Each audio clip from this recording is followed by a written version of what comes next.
ya saben el interés que tenemos en que las conferencias sean puntuales por respeto a ustedes. Porque nadie debe de pensar que una conferencia puede comenzar 5 o 10 minutos más tarde, no. Y los demás se esperan.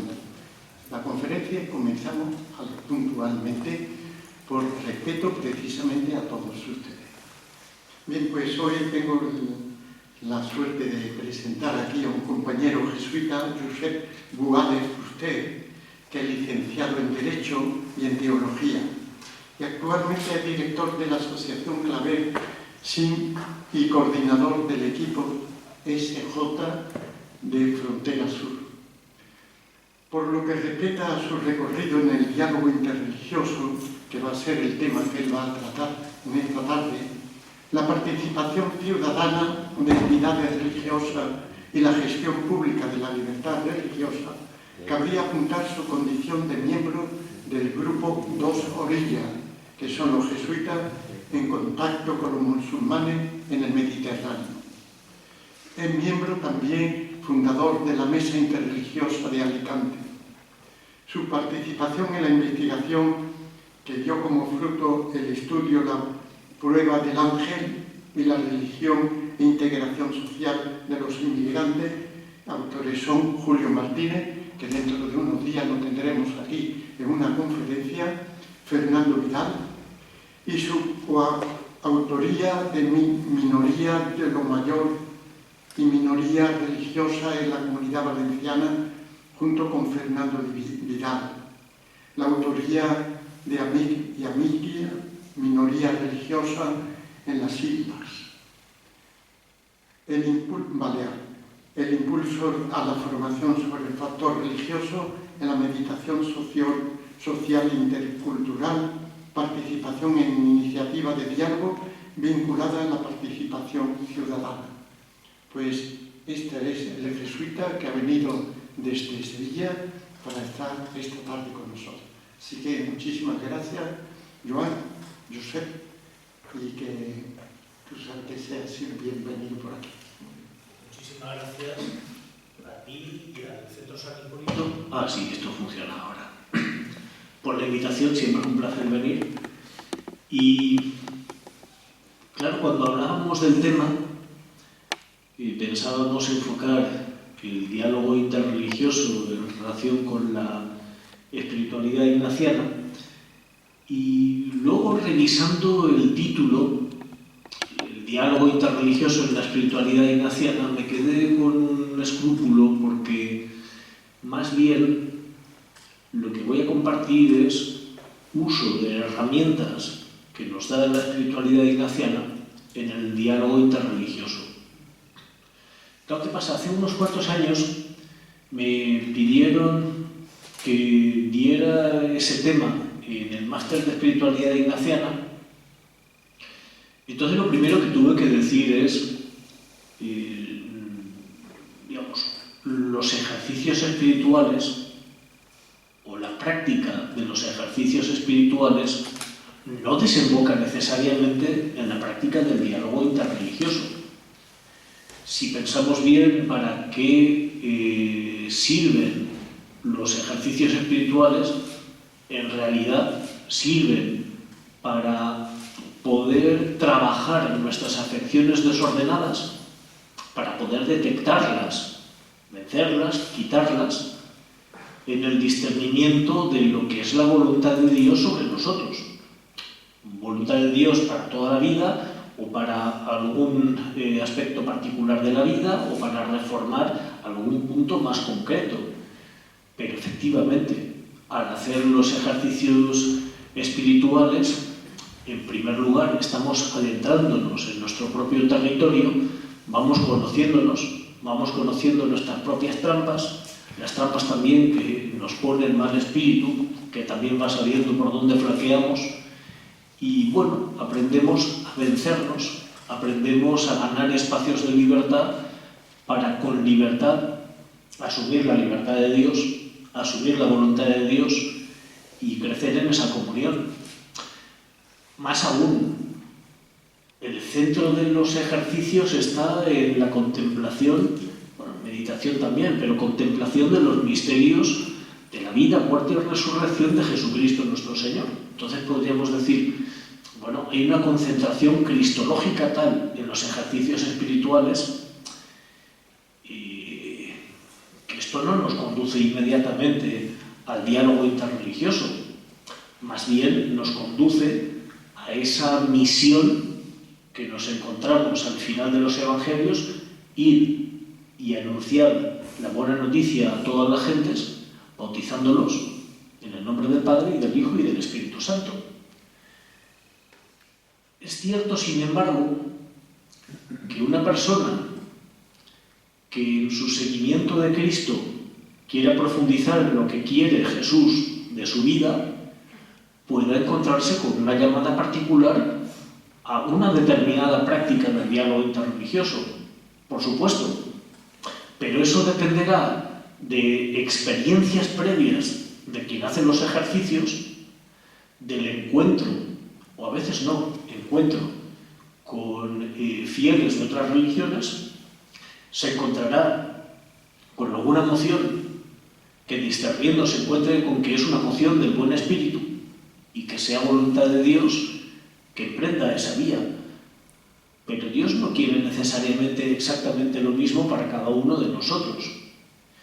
Lo que también puede suceder es que en los ejercicios, conforme nos vamos adentrando en el conocimiento interno de Jesucristo, vayamos percibiendo de tal modo la hondura del diálogo de salvación entre Dios, Padre, Hijo y Espíritu Santo y la creación entera y la humanidad en concreto, que sí podamos aprender de ese diálogo de salvación como para entender cómo el diálogo interreligioso participa de esa obra de salvación, que es una obra dialogal. Es el encuentro entre personas, es el encuentro entre voluntades, es el encuentro entre libertades. Pero otra vez será alguien que en su práctica del diálogo, en su encuentro con personas de otras confesiones, en su discernimiento de las experiencias, en las intuiciones que capte en ese momento en los ejercicios y que posteriormente pueda profundizar en la práctica, pues se encuentre con un camino abierto.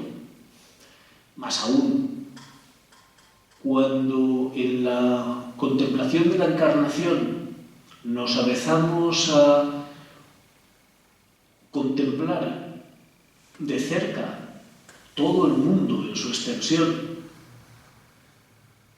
entonces también nos hacemos no solamente a la diversidad de razas, de etnias, de rasgos fenotípicos, de lenguas, de culturas, sino también a la diversidad de religiones. Y cómo en esa diversidad humana anida ese, digamos, riesgo de perdición, y cómo también la Trinidad engendra esa historia de salvación.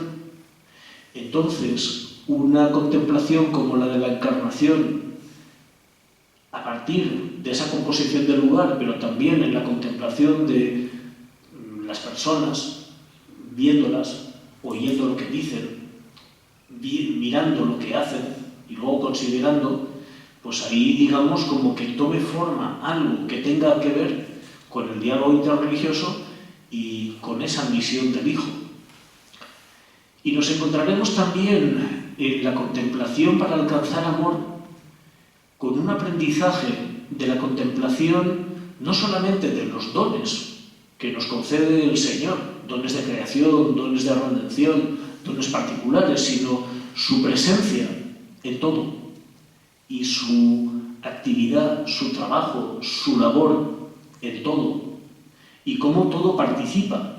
Entonces, en esa dinámica de la contemplación para alcanzar amor podemos encontrarnos con una profundización en la riqueza desbordante de la palabra de Dios y de la acción del Espíritu Santo, que de algún modo nos entrenemos para captar esos fragmentos de palabra, o no tan fragmentos, más consistentes, y ese aleteo del Espíritu Santo en personas que profesan otras religiones y en las tradiciones religiosas que profesan.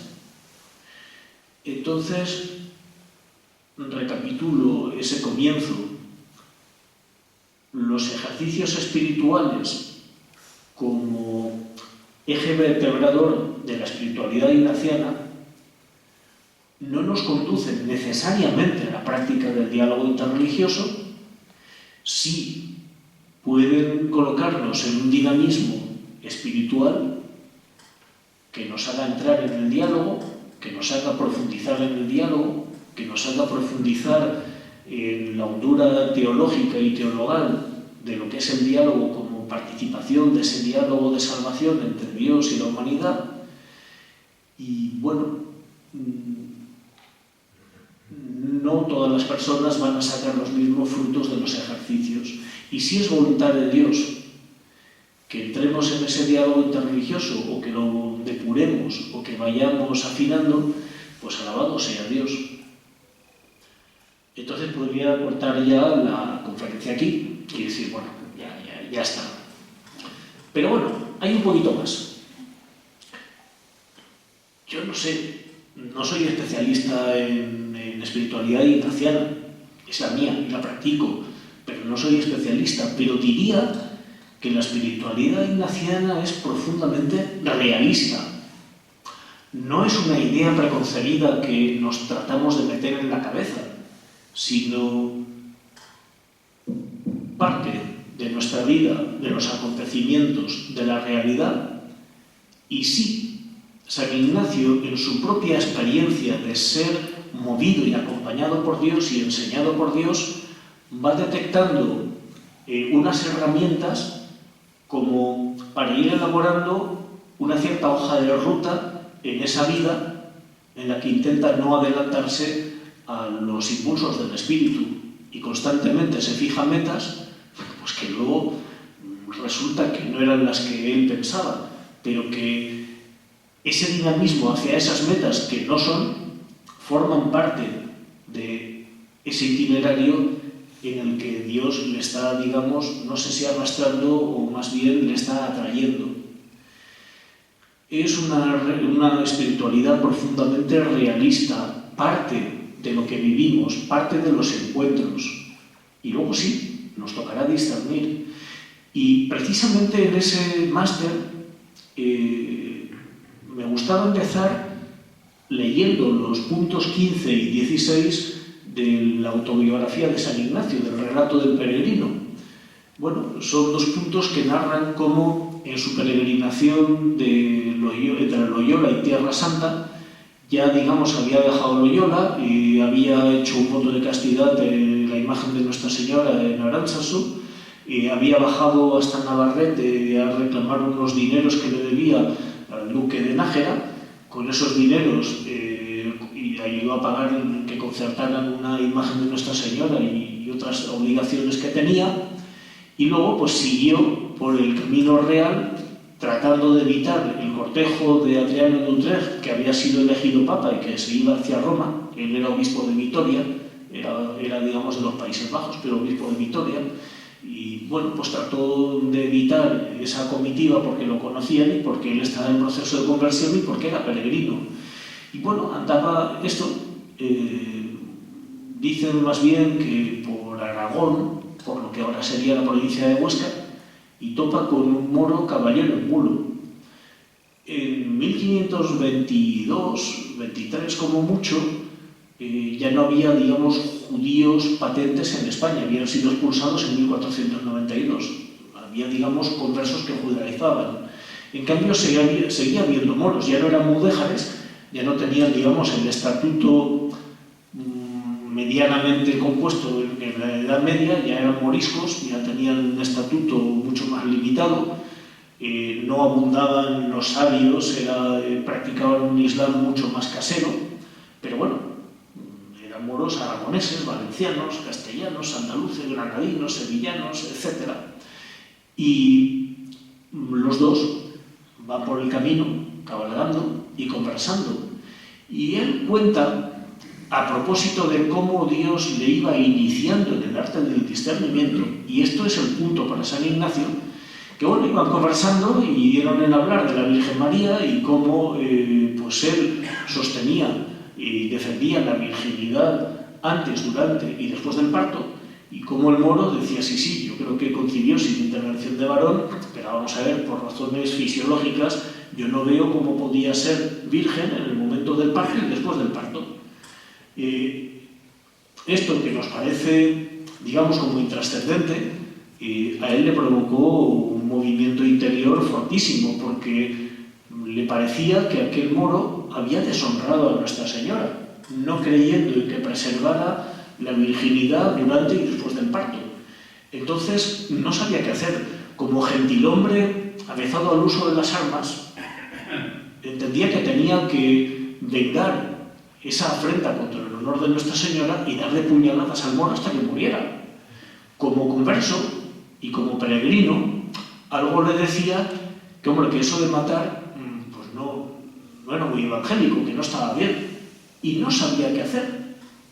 Entonces lo que él nos cuenta es que dijo, mira, Señor, como yo no sé qué hacer, suelto las riendas de la mula. Si la mula se desvía del camino real y va al camino que lleva hasta el lugarejo, o sea, la aldea en la que vive este hombre, que estaba a 30-40 pasos del camino principal, señales de que tú quieres que le dé de puñaladas hasta vengar el honor mancillado de Nuestra Señora. Y si la mula sigue por el camino real, pues será señal de que no te place que yo lo mate. Bueno, y al final, pues la mula sigue por el camino real y no le dé puñaladas. San Ignacio solamente nos cuenta esa anécdota porque le sirve para mostrarnos lo rudo que era y cómo el Señor pues se acomodaba a su rudeza y le iba enseñando. Pero yo digo, cuidado, San Ignacio ahí nos está relatando una experiencia de diálogo interreligioso, pura y dura, que luego cuando él pretendía quedarse en Tierra Santa, no era para convertir a los musulmanes. Él lo que quería era morar en la tierra que habían hollado las plantas de los pies de nuestro Señor. Él quería estar lo más cerca de esas reliquias de nuestro Señor. Y luego ya, pues lo que Dios quisiera. Y lo que quería era quizá ayudar a las ánimas, a los peregrinos que fuesen. Pero claro, Tierra Santa estaba en el Imperio Otomano. Y evidentemente pues esto le convertiría en minoría religiosa, pero esto no lo pensaba él.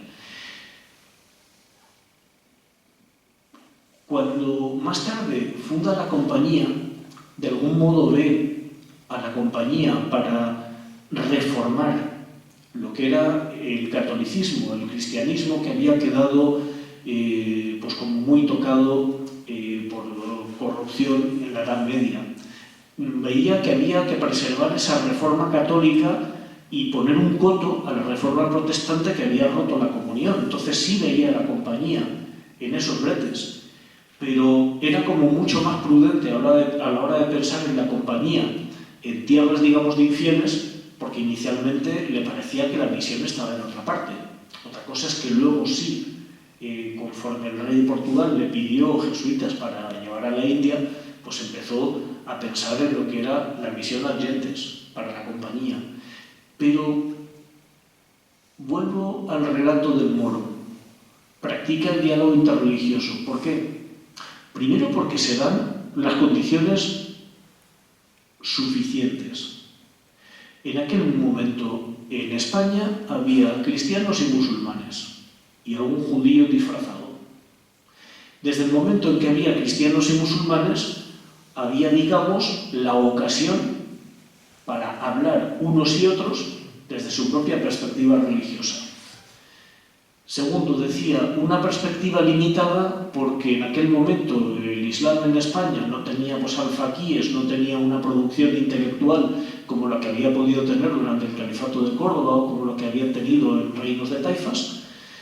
Entonces, la conversación religiosa posible normalmente quedaba en la esfera de la vida cotidiana, de lo que hoy en día, con toda la Iglesia, llamamos el diálogo de la vida. Es decir, hablar de las cosas normales, corrientes, en su dimensión religiosa. Y vemos que eso es lo que sucedió. Claro, tanto cristianos como musulmanes somos muy devotos de la Virgen María. Entonces, lo más fácil en España para que hubiese una conversación medianamente honda entre cristianos y musulmanes, pues era hablar de la Virgen María. Y eso es lo que hicieron. Se da una ocasión, se dan unas condiciones, los dos tienen una pequeña formación religiosa muy pedestre, no salen de ahí. Él transmite lo que se le ha transmitido en la catequesis, en el catecismo, en la doctrina, y el otro le transmite lo que buenamente se le ofrece.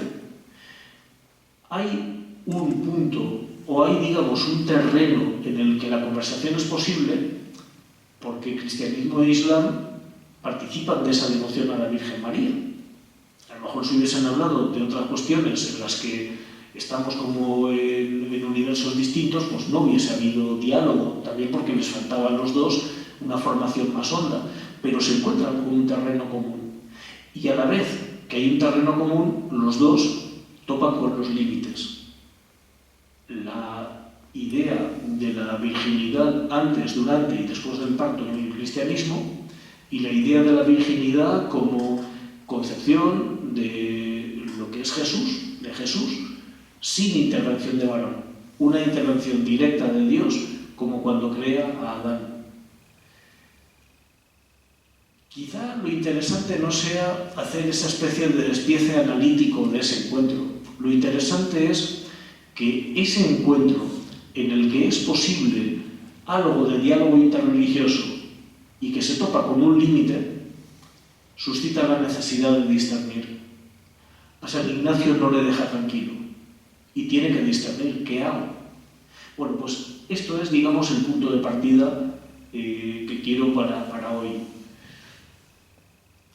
Experiencias de encuentro en las que hay un diálogo porque se dan unas condiciones de posibilidad necesarias y suficientes,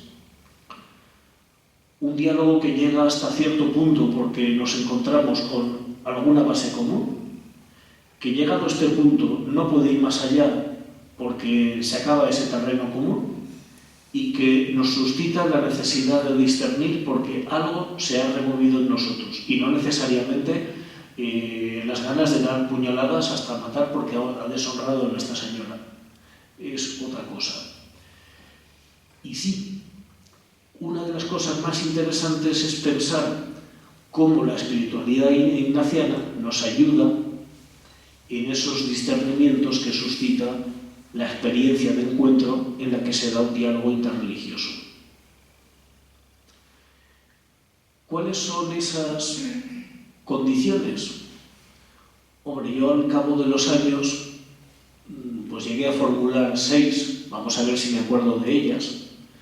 La primera es que hay interlocutores y decimos, en este momento en España hay condiciones suficientes para encontrar interlocutores que seamos capaces de entablar un diálogo interreligioso. Y dices, hombre, sí, la sociedad española ha crecido en pluralidad y diversidad religiosa, nos encontramos con a veces los tenemos trabajando en casa, a veces compartimos amistad, en otras somos compañeros de trabajo, en otras estamos en el mismo centro formativo. Sí, ahora digamos hay unas condiciones más favorables que hace 80 años, en que la diversidad religiosa en la sociedad española era muy reducida. Pero esa facilidad que nos da la diversidad la quita la secularización. La secularización juega, digamos, en una doble dirección. Por una parte, facilita la decisión personal respecto de la fe religiosa y hace que haya personas que se planteen, ¿y yo qué soy? ¿A mí que me han transmitido?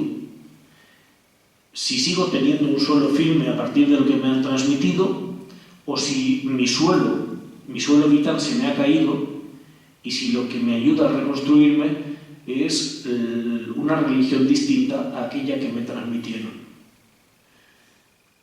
No sé, yo ahora estaba pensando en Amparo Sánchez, que es una señora valenciana que se casó, tuvo un divorcio traumático, se casó luego con un cocinero de Tánger, un gran cocinero.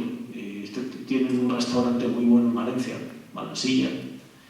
Y lo que le hizo superar una crisis existencial fortísima fue la religión que no practicaba apenas su marido, porque era un musulmán poco practicante. Y ella, siendo hija de uno de los sacristanes de la Basílica de la Virgen, de los Desamparados, pues llegó a ser una líder musulmana considerable y la primera mujer presidenta del Centro Cultural Islámico de Valencia. Bueno, la secularización tiene esto, que da un margen para la asunción personal de la decisión religiosa en la misma tradición recibida o en otra.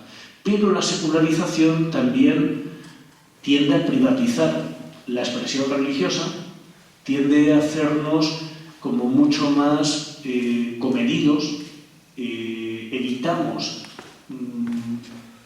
sacar la dimensión religiosa de la vida en nuestra conversación ordinaria, como diciendo, si yo no sé que mi interlocutor o que mi interlocutora participa de mi misma tradición y que podemos hablar con libertad y con profundidad, por no molestar, por no desasosegar, voy a abstenerme. Lo que se suele decir en determinadas reuniones, que no se hable ni de política ni de religión.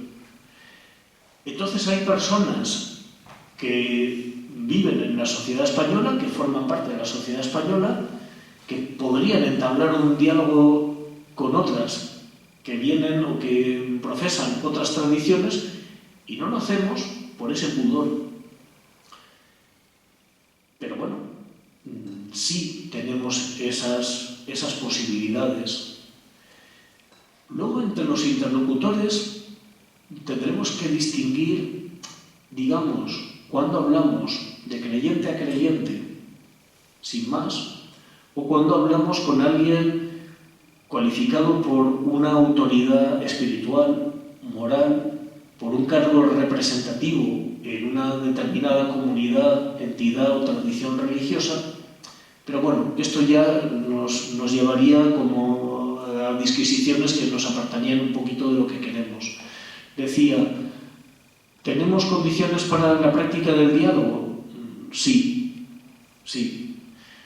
Lo que también es importante es que quienes potencialmente vayamos a dialogar gocemos de suficiente libertad religiosa para ello. Y ahí no me estoy refiriendo al reconocimiento del derecho fundamental a la libertad religiosa en la Constitución española, en la Ley Orgánica de Libertad Religiosa, en los convenios con distintas confesiones, etc.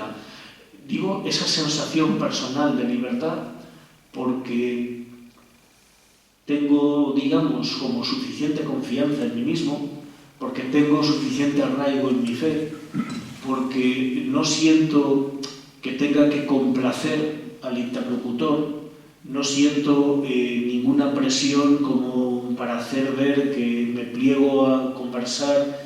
No sé, es una libertad más de orden psicológico, subjetivo. Pero si no tenemos esa sensación de libertad, si pensamos que en una conversación o miembros de la familia o de la comunidad o del grupo de nuestro entorno nos van a mirar mal, nos van a juzgar, van a sospechar de nosotros, eso nos coarta. Si ganamos en libertad podemos hablar.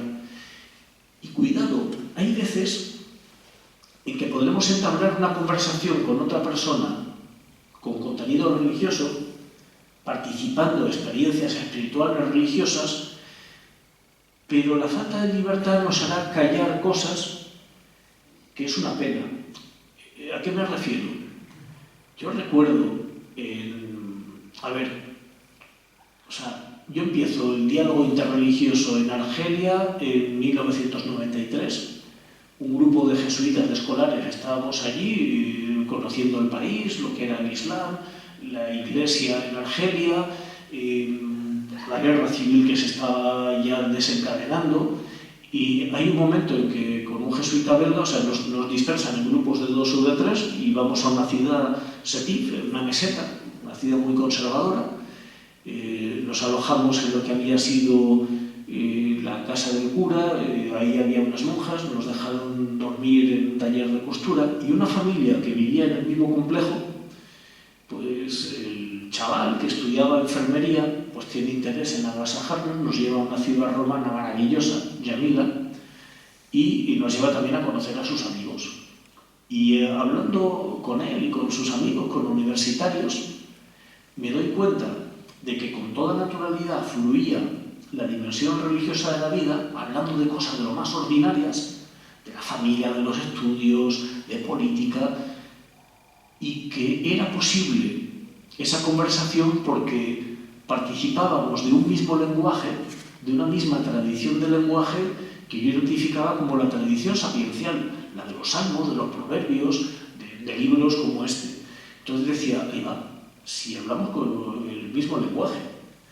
Eso me sacudió por dentro y eso me hizo prestar atención. Entonces ya durante la etapa de magisterio en Alicante, pues sí, además de educador de menores, estaba como abogado voluntario en Alicante Acoge, cuando había tiempo, cuando no estaba, digamos, muy presionado por la cantidad de usuarios, pues procuraba suscitar una conversación más personal o felicitar las fiestas pues, de Ramadán o preguntar de qué pueblo eres o lo que sea. Y sí notaba que con musulmanes recién llegados a España afloraba enseguida la conversación sobre esa dimensión religiosa de la vida, y yo todo contento.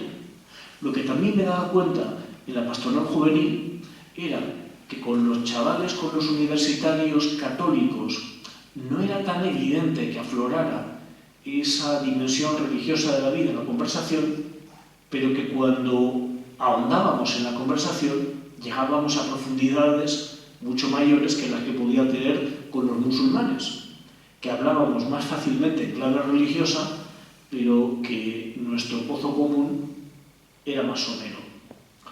Lo que no me encontré con nadie que me pudiera instruir en el Islam. Apenas había un albañil que se sabía algunas azoras o algunos fragmentos de azoras del Corán de memoria y me iba contando relatos y yo me perdía. Y fue ya en teología cuando el superior me dijo, bueno, estudia árabe y ve a la mezquita. En la mezquita me ofrecieron catequesis coránica y empecé a ir.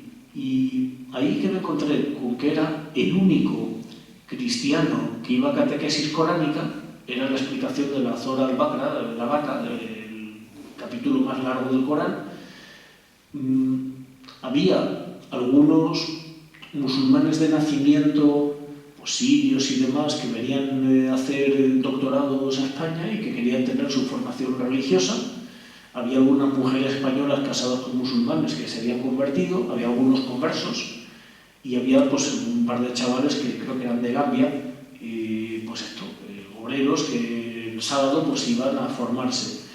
Bueno, al acabar las sesiones, siempre los españoles conversos iban a zaherirme. Los musulmanes de nacimiento, había uno especialmente que con sumo más respeto decía, oye, ¿tú que eres cristiano? ¿Me puedes explicar esto que creéis? Claro, esto me incitaba a estudiar mucho más la formación de los dogmas trinitario y cristológico, una asignatura que aburría a mis compañeros y que para mí era vital, porque era lo que me permitía poder tratar de expresar, de comunicar y de decir, bueno, si tú entiendes que aunque lo que nosotros creemos desborda los límites de la lógica, si tú llegas a comprender que esto no es una estupidez, ya me doy por satisfecho. Esta era mi única pretensión, porque yo no daba para más. Años más tarde, en Alicante, cuando ya me metí precisamente, o sea, formamos la Mesa Interreligiosa de Alicante, teníamos unos programas de participación ciudadana buenísimos, bueno, pues en alguna ocasión los musulmanes, pues sí, me acuerdo, hubo un problema vecinal en una calle, quise implicar al presidente de la comunidad islámica, que se estaba quedando muy encerrada en sí misma, que tenía unos problemas con el ayuntamiento por el nuevo local, era justo después del 11 de septiembre de 2001, entonces dije, mira, si monto un coloquio entre un presidente de una asociación de comerciantes, el presidente de la comunidad islámica y el coordinador de Alicante Acoge, pues esto puede ser una jugada muy buena. Lo fue, para aquel problema vecinal. Pero luego uno que estaba de oyente en el público, que era de un movimiento Cristianos por la Paz, dijo, oye, ¿y por qué no montamos una visita a comunidades cristianas a la mezquita para significar que la guerra que empieza en Afganistán es cosa política y no religiosa? Ah, pues sí. Y al final concertamos esa visita un domingo, era más o menos a mediados de su mes de Ramadán y era el primer domingo de Adviento. Además era ciclo A y teníamos como lectura esa de las lanzas arampodaderas. Bueno, cuando concertamos la cita, el presidente me dice, oye, ¿qué era eso que celebráis los cristianos el día que venís? Pues mira, celebramos Adviento, que es un periodo para preparar la Navidad. Bueno, en realidad el Adviento nos ayuda a prepararnos para cuando Jesús vuelva. Sí, porque Jesús tiene que volver. O sea, bueno, empezó a explicarme la escatología musulmana, que ya me la sabía. Y yo en ese momento, como tenía al presidente de la Asociación de Comerciantes un poco alucinado, no sabía qué pasaba, pues pensé, a ver, te equivocas, yo sé por dónde vas, tú no sabes por dónde voy, pero me voy a callar. Pues ahora digo, hombre, hice mal porque no sentí que tuviese la libertad necesaria o suficiente para poder decir, perdón, te equivocas. Y de hecho, el día que fuimos a la mezquita tuvimos derecho a una catequesis coránica sobre la escatología y sobre el Adviento en clave musulmana, que aquello era Occidente, yo, vamos, disfruté, pero decía, no es eso. Pero tampoco les dije nada, porque en ese momento mi relación con ellos, siendo buena, no tenía mucho recorrido. Años más tarde, ya en Valencia y con el Centro Cultural Islámico, era tal el recorrido que tenía, estaba tan avezado al trato con musulmanes, había, digamos, profundizado algo en lo que era la doctrina islámica, habíamos peleado en tantas batallas conjuntamente que empecé a sentirme con libertad para decir cosas que gustaban y cosas que no gustaban. Y vi que esa libertad para decir qué bien o decir esto de qué vais era precisamente lo que más apreciaban. O sea, uno de los problemas del diálogo, una de esas condiciones del diálogo es la libertad. No porque alguien me ponga una pistola, aunque a veces también, no porque alguien vaya a condenarme al ostracismo, que también, sino porque muchas veces nos falta libertad o por cuestiones psicológicas o por falta de trayectoria, porque en ese momento no damos para más. Pero bueno, eran varias condiciones: interlocutores, suficiente libertad. La otra decía, no podemos poner de soslayo la cuestión de la verdad. Cuando entablamos diálogo interreligioso, no podemos prescindir de la cuestión de la verdad. ¿Por qué? Porque creemos algo. O sea, la verdad, cuidado, en su dimensión teórica, práctica, moral y existencial, que es más plena. Si nosotros creemos que Dios obra la salvación del género humano en el sacrificio redentor de Cristo en la cruz, en el don de su vida, aceptada o acreditada por la resurrección, y en el don del Espíritu Santo a nosotros, pues mira, o sea, en esto consiste la salvación. No consiste en una elevación interior a la que yo accedo por una serie de prácticas. Bueno, esto claro que hay una elevación espiritual, que puede haber pues, un trabajo muy bueno, pero salvación es algo que recibimos y que aceptamos y que asumimos en un diálogo y que ponemos de nuestra parte. Pero bueno, es algo que no podemos decir es enteramente subjetivo. Si nosotros creemos efectivamente que Dios obra su salvación de este modo, en el diálogo interreligioso no podemos simplemente poner entre paréntesis esta convicción de fe.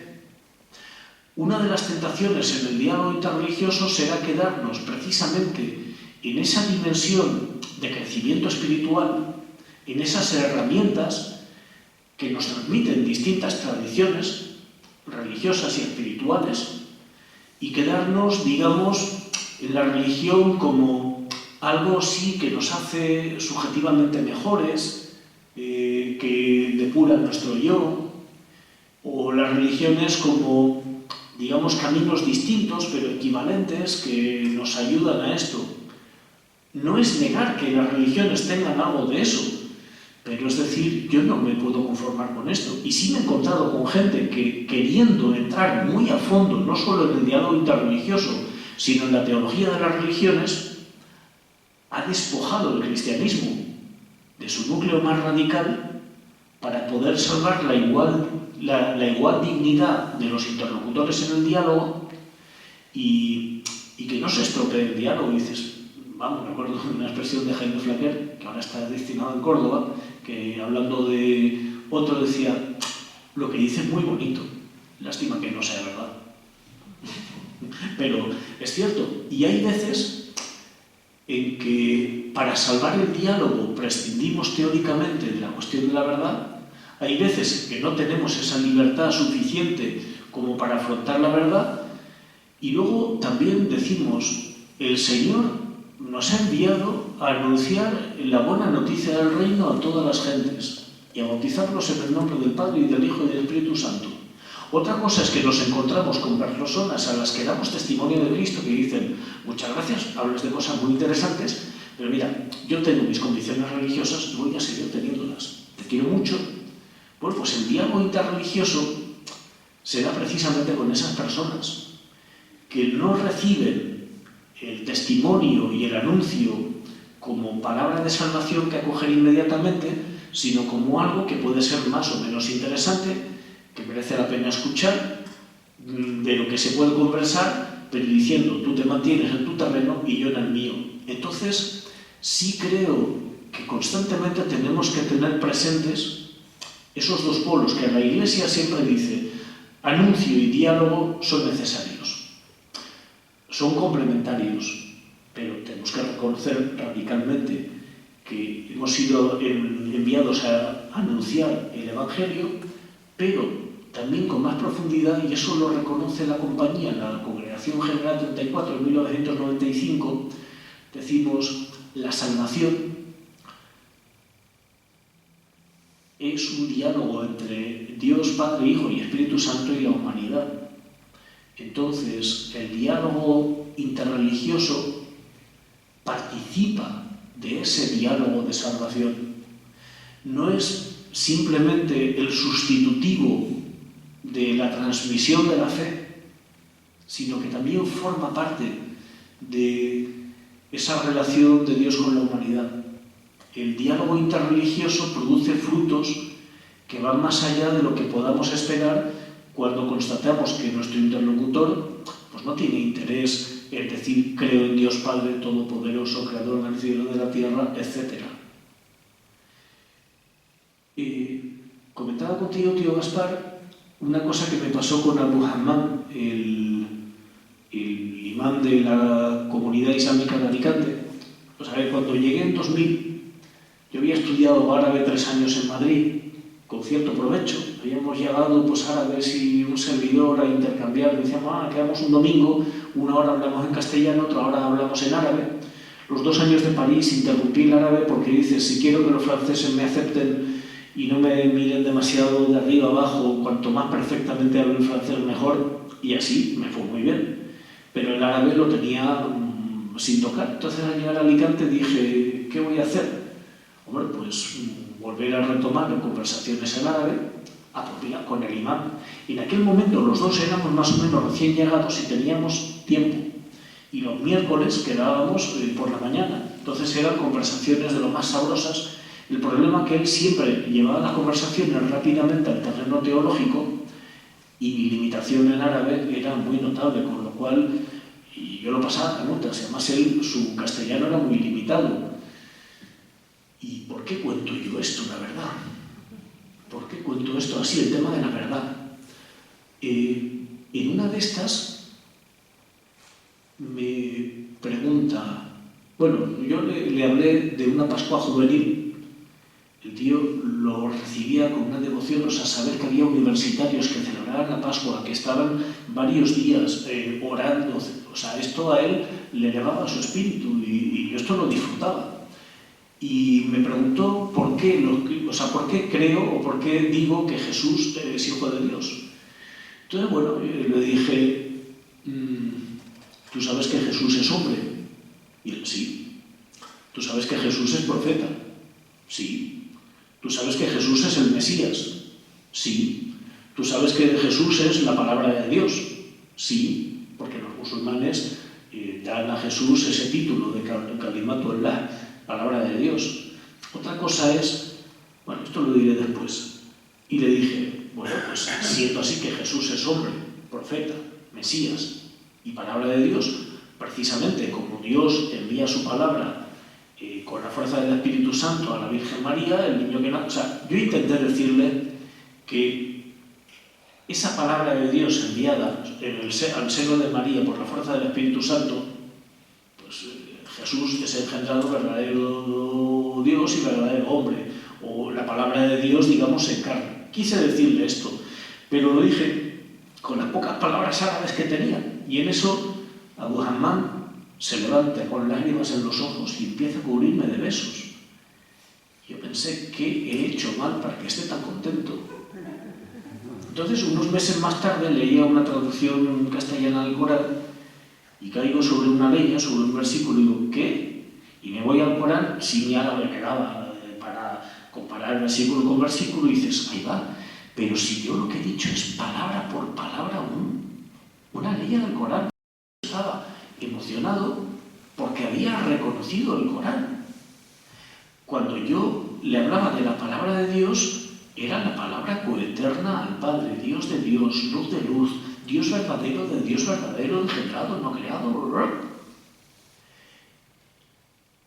A él hablar, o sea, oír hablar de la palabra de Dios era el imperativo sé. Y Jesús es, porque Dios dice sé, y palabra de Dios como mandato de Dios. Entonces, claro, revestíamos a la misma palabra de distintos significados, y la limitación lingüística me impidió explicar con detalle por qué lo que le estaba emocionando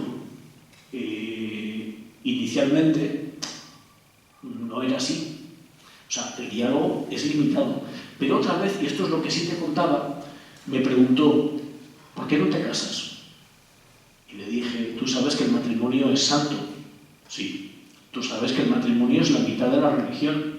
Y así es, en el Islam es la mitad de la religión. ¿Y sabes que lo más importante para un hombre es cumplir la voluntad de Dios sobre su vida? Dijo, sí, efectivamente. Pues bien, siendo así que el matrimonio es santo y es la mitad de la religión, Dios me dice a mí que no me case. Entonces me miró y dijo, pues entiendo que Dios llena tu corazón con su Espíritu Santo para que cumplas lo que te ha mandado. En ese momento, las palabras que él dijo desbordaban lo que él era capaz de entender. Hubo un momento de profundidad trinitaria tan fuerte en lo que él decía, que dices, tú lo que dices es verdad, lo dices dentro de tu tradición, pero yo reconozco en lo que tú me dices mucho más de lo que tú eres capaz de comprender. Había, digamos, como un momento teologal fortísimo, igual que otra vez cuando Abu Abdallah, el entonces presidente de la comunidad, un oftalmólogo que ahora tiene su clínica en Melilla, palestino, pues en una reunión dice, me perdonan ustedes que vaya a rezar la oración de Isha, de la cena.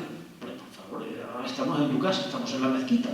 Y cuando volvió, no nos explicó el precepto que ordena rezar 5 veces, sino el sentido espiritual de la oración.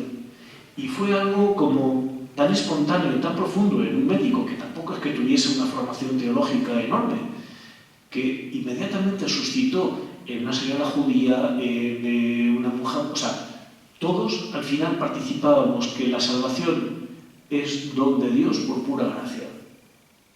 Y claro, un momento de tanta hondura, un momento, diríamos de revelación, que dices, Dios mío, o sea, lo que eres capaz de engendrar en un momento de diálogo. Entonces, hay veces en que nos quedamos cortos porque no tenemos palabras para expresar la verdad de lo que queremos comunicar o intercambiar. Hay veces en que no sentimos libertad psicológica como para esclarecer puntos conflictivos. Hay veces, por el contrario, en que la verdad de Dios desborda y amplísimamente aquello que sí nosotros somos capaces de compartir de lo más profundamente verdadero de nuestras tradiciones. Es, digamos, una relación compleja. Entonces decía, el interlocutor es suficiente libertad, la cuestión de la verdad, y ahí también diría, si no articulamos bien razón y fe, no podemos entablar diálogo interreligioso. Si solamente damos valor de autoridad a la interpretación literal de las palabras contenidas en las escrituras reveladas, podremos anunciar aquello que leemos y aquello que aceptamos en la fe, pero difícilmente podremos dialogar. Si somos capaces de captar la riqueza de interpretaciones, literal, analógica, espiritual, etc., tendremos un juego mayor para ese diálogo desde la fe con quien tiene otra fe. Cuando somos capaces de percibir que la razón y la fe nos permiten conocer, que son suficientes para conocer, y que una y otra son limitadas y que necesitan complementarse, y procedemos con humildad, entonces podremos dialogar. Porque en esa articulación de razón y fe tenemos, digamos, una flexibilidad mayor para el diálogo. Sin una referencia a la fe habrá diálogo, pero no será interreligioso. Y sin ese cuidado de la razón, pues pronto acabamos. Y ya no me acuerdo de cuántas condiciones teníamos: interlocutores, libertad, razón y fe, estaba la cuestión de la verdad. Bueno, una que me parece importante, la actitud sobre los potenciales frutos del diálogo. Hay veces en que esperamos mucho del diálogo y nos vamos a quedar muy cortos. Hay veces en que sentiremos que hemos fracasado, e igual sí, hemos fracasado, e igual no. El diálogo interreligioso sirve para muchas cosas y para muy pocas. Si somos personas de a pie, de particular a particular, que dialogamos, pues puede ser que nos enriquezcamos espiritualmente. Puede ser que comprendamos algo que comprendíamos erróneamente. Puede ser que entendamos cómo entiende el otro lo que nosotros desde nuestra tradición pues lo vemos de otro modo. Pero no dejará de ser una cosa de tú a tú. ¿Qué pasa cuando hay alguien que tiene una autoridad? Si es una autoridad espiritual o moral, lo que diga no va a imponerse por sí mismo, no tendrá una autoridad doctrinal sobre el conjunto de fieles de esa religión, pero claro, lo que diga alguien a quien reconocemos santidad va a tener un peso muy interesante. Si hay alguien que habla, digamos, con autoridad representativa, su margen va a ser mucho más limitado. O sea, jerarcas de las religiones pueden expresar puntos de vista, pueden esclarecer lo que otros no entienden, pero tienen que ir con mucho cuidado pues, para no expresar cosas que luego el conjunto pueda como perderse.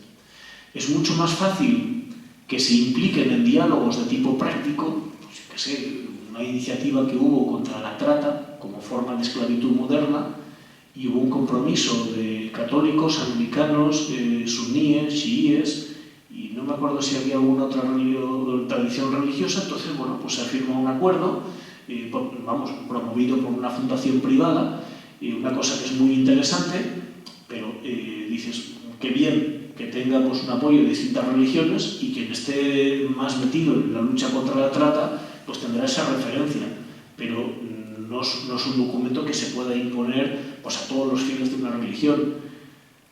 Pero bueno, hay momentos de fracaso que no son tales. Benedicto XVI metió la pata en Ratisbona en 2006 cuando, tratando sobre el tema de razón y fe, adujo un ejemplo de una conversación, un diálogo entre un sabio persa y un emperador de Bizancio, en el que tocaba el punto de la violencia y de la relación entre Mahoma y la violencia. Ese ejemplo, pues que a él le parecía expresivo, pero que fue desafortunado, suscitó una reacción visceral en todo el mundo musulmán. Bueno, en Somalia mataron a una monja.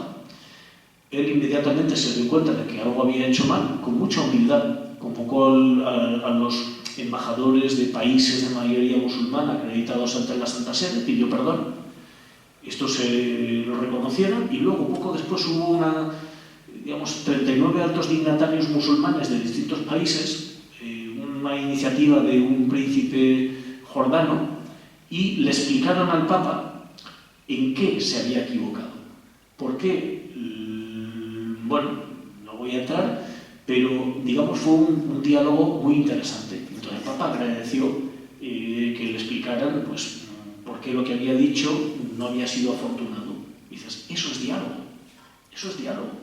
Pero un año más tarde, 139 altos dignatarios de todo el mundo, musulmán, o sea, los mismos de antes, pero 100 más, dirigieron una carta ya no solo al Papa, sino a todos los patriarcas, al arzobispo de Canterbury y a los presidentes de iglesias cristianas, una carta sobre un tema, bajo el título Una palabra común entre nosotros y vosotros, que era una exégesis del primer mandamiento doble: amarás a Dios sobre todas las cosas y al prójimo como a ti mismo, como diciendo los musulmanes. Cuando leemos esto en la Biblia, y lo leemos en el Antiguo y en el Nuevo Testamento, decimos sí, efectivamente, esto es el núcleo.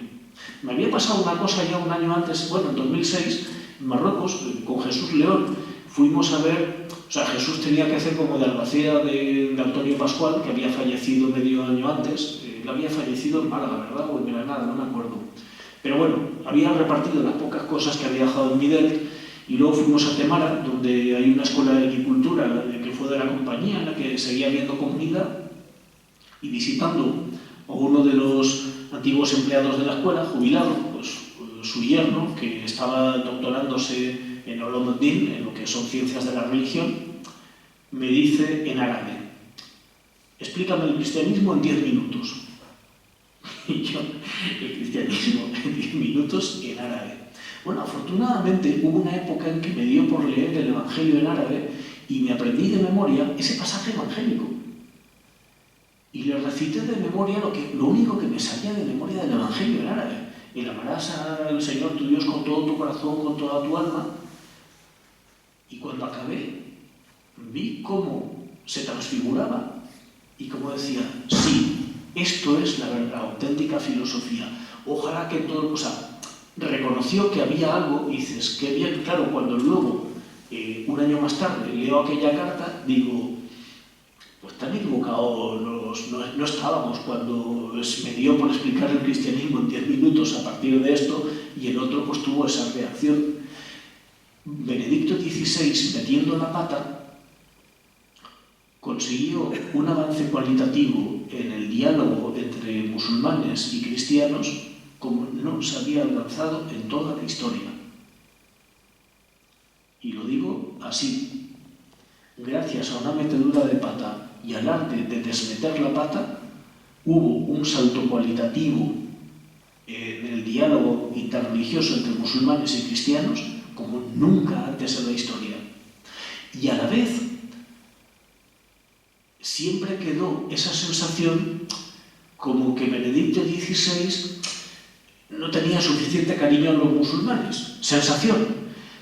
¿Qué pasa? Cuando sube al solio pontificio Francisco, él tiene, ya digamos, una tradición como arzobispo de Buenos Aires de amistad con algunos rabinos y pues algunos musulmanes, pero sus primeros gestos fueron el viaje apostólico a Lampedusa y antes, en el Jueves Santo, un lavatorio de los pies pues en una cárcel en la que había algunos presos musulmanes.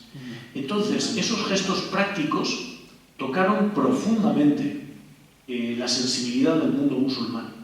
Entonces, al Papa Francisco, un poco como pasaba, o sea, San Juan Pablo II le reconocía la santidad, y de hecho en su funeral la cantidad de dignitarios musulmanes que estaban no corresponde solamente a los usos diplomáticos, sino que había una percepción de santidad.